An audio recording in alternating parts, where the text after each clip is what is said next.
बिस्मिल्लाहिर्रहमानिर्रहीम। साबका वीडियोस में हमने आपको बताया कि इलियास कादरी का फितरा जो अपने बेटे को खलीफा बनाने के चक्कर में कुरान की आयतों सूरह मरियम की आयत नंबर 6 का सहारा लेते हुए झूठी मनगढ़ंत अपनी औलाद की जानशीनी साबित करता फिरता है। उसके रद्द के ऊपर हमने पीछे 2 वीडियोस बनाई है। अगर आपको वो देखना चाहे तो इससे पिछली वीडियोस आप देख सकते हैं। आगे चलते हैं। ये मेरे पास किताब है अहले सुन्नत की अल हदीस मौज़ूआ फ़ी फ़ज़ाइल मुआविया, कारी ज़हूर अहमद फैज़ी की तारीफ़ के साथ, मतबा बाबुल इल्म, उर्दू बाज़ार लाहौर के छाप के साथ। इससे एक बात भी निकलती है कि अमीर अहले सुन्नत मधु अमीर शाम से दो वजूद से कुरान करीम मतरूक हो गया। अव्वलन इस तरह के कुरान मजीद का हुक्म रसूलुल्लाह सल्लल्लाहु अलैहि वसल्लम तुम्हें जो दे उसे ले लो। चुनांचे रसूलुल्लाह ने अपनी सुन्नत और सीरत की सूरत में ये तर्ज़ अमल अता किया। फरमाया कि आपने किसी भी शख्स को अपना जानशी नामज़द नहीं फरमाया। लिहाजा मेरे अहले सुन्नत मदू ने अंबिया कराम और मुरसलीन की सुन्नत को तोड़ मरोड़ कर दर हकीकत कुरान मजीद से रूगर्दानी की है।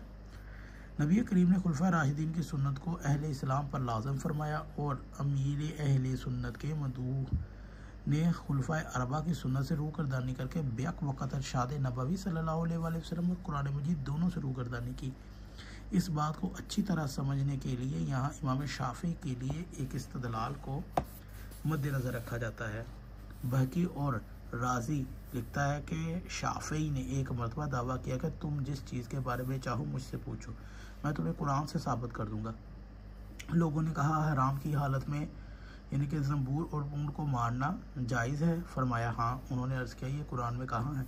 फरमाया कुरान में आया है सूरह हशर की आयत। और रसूलुल्लाह ने फरमाया कि तुम मेरे बाद अबू बकर उमर की इक्तदा करना और सैयदना उमर ने हालत हराम में भड़ को मारने का हुक्म फरमाया है। उमर ने तो बहुत सी चीज़ों का हुक्म फरमाया। ये है जी अहले सुन्नत की तस्वीनात यानी कि इनके तरीके। हमारा इस शाफी से ये सवाल है कि उमर तो अल्लाह के नबी तो 40 कोड़े मरवाते थे, उमर 80 मरवाता था। अब मुझे ये बताए कि उमर कुरान और सुन्नत पे अमल करता था। ये इनके बड़े बड़े ये शाफी है, इनका इमाम मानना हुआ है इसने। और वो कुरान की सूरह हशर की आयत यानी कि रसूलुल्लाह ने फरमाया तुम मेरे बाद अबू बकर उमर की इक्तदा करना, और सूरह हशर की ये वाली आयत पढ़ दी है जी।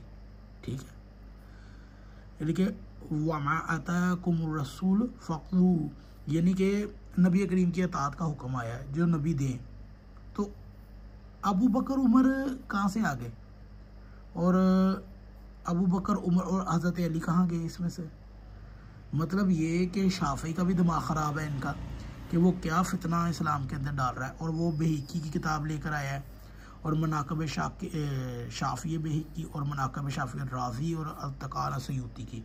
ठीक है, ये इनके इमामों की जब ये हालत है तो फिर इलियास कादरी जैसे लोग तो पैदा होंगे, वो अपने बेटे की जानशी कुरान की आयतों से निकाल लेंगे।